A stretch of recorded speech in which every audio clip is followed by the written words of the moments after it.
It's an Italian Christmas. We're making calzones with Michael Tesoro, the owner and chef at Uma Tesoro's Marinara.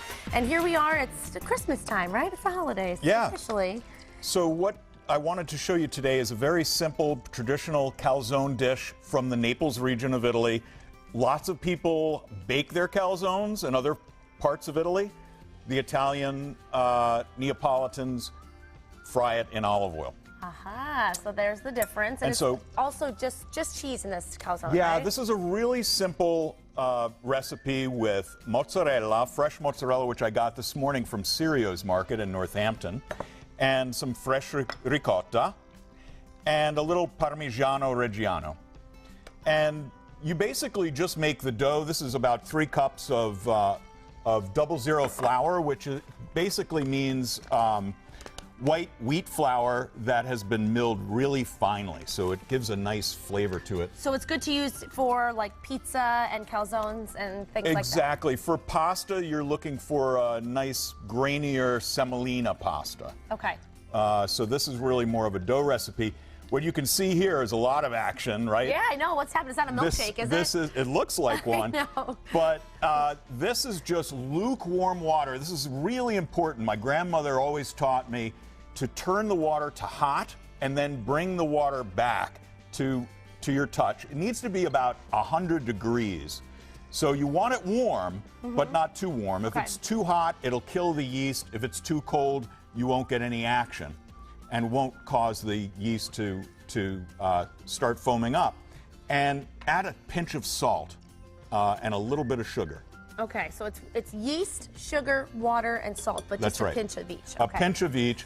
And then you mix it in together all of it with the flour.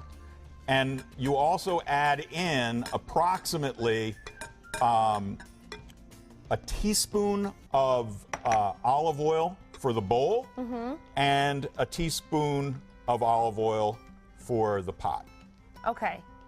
Now, I see, for the pot, I see that there's a lot more than a teaspoon. Oh, in there, absolutely. In there. Yeah, no, it's an old wives' tale, I guess. Oh. You put a teaspoon in to the dough right now, and then when you're finished, one more for the bowl. Oh, I'm sorry, I misspoke. I see, okay. Yeah, one for the bowl. So now this is a fun recipe. You really get, it's hands-on, so I see you really gotta not be afraid to get messy, right? Yeah, and what's really important is you always just add a little bit more.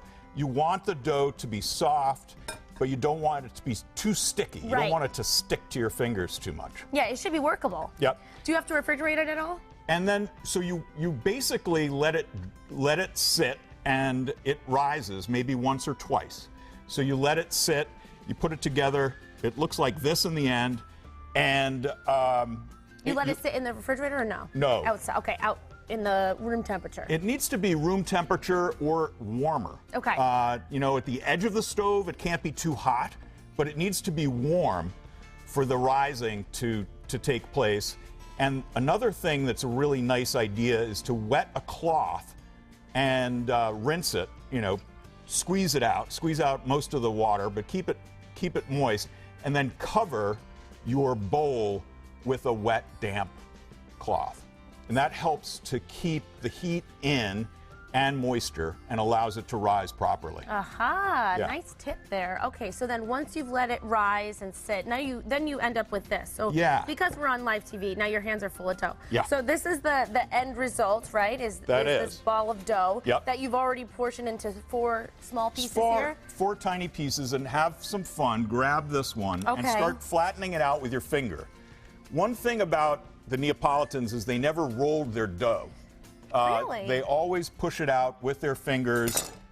Rolling it really causes you to make the dough harder. So if you do it by hand, you'll get a nice soft taste to it. I didn't realize that. Yeah. So it kind of does affect the texture if you use a rolling pin. It does. Okay, so we roll, or we use our fingers to kind of flatten it out. Now once I've got it, how big should it be? A little bit wider than that. You want it to be a little thinner. Okay. And calzone means sock in Italian. Really? Yeah. Oh. Oh, I didn't know that. Calzone is a sock, so you're filling the sock. Kind of like stockings on Christmas, right? Exactly. It's so appropriate.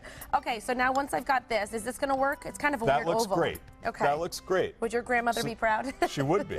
So this is a little ricotta, fresh ricotta cheese. And don't overdo it, but I like to use whole milk. If you add some fresh mozzarella, a little bit of salt, and a little bit of black pepper. Yep. Is that good? Just a That's smidge? great. Okay. And then you can use little shards or You can grate it? grade your Parmesan. Oh, wow. And Nice just add cheesy. that to over the top. Sure. All right, so we filled our sock. Now we have to seal our sock up, right? That's right. And it's a Okay. lot easier than it looks, actually. So you Okay. just pull it right up and over. Oh, yeah. And now push it down. seal the sides. Okay. Yep. So now tell us, fast forward to what you've got in the pan there. Yeah, That's and it. so this is one example of what it's looking like. And you flip it over until it's golden brown on one side. That's beautiful. Okay. Look at this. This is really packed with cheese. Is that how it's really, It is. really full? It is. And, This and is you want the oil to be pretty hot, but you don't want to burn it. And you want the heat to get inside to meld the cheeses together. Right. So you don't want it to be too hot that it just burns the outside and doesn't cook the inside. Exactly right. Okay. Is this ready to go in? It is. So I just drop it Yep. in. It's kind of like a pierogi in. It is. It's not too dissimilar from Except the there's Poles. cheese and no cabbage. Right. So that's in there. That you just cook that. And then what would you serve this with? Typically, this is served as an appetizer or in between meals as a snack. Aha! I would have it as a meal. Well, Michael, thanks so much for sharing this recipe. Thank you. Especially that it's such a personal favorite from your handed down from Thanks. generations. It's wonderful that you share it. Yeah. And you can get this recipe by visiting our website, mymassappeal.com, later today.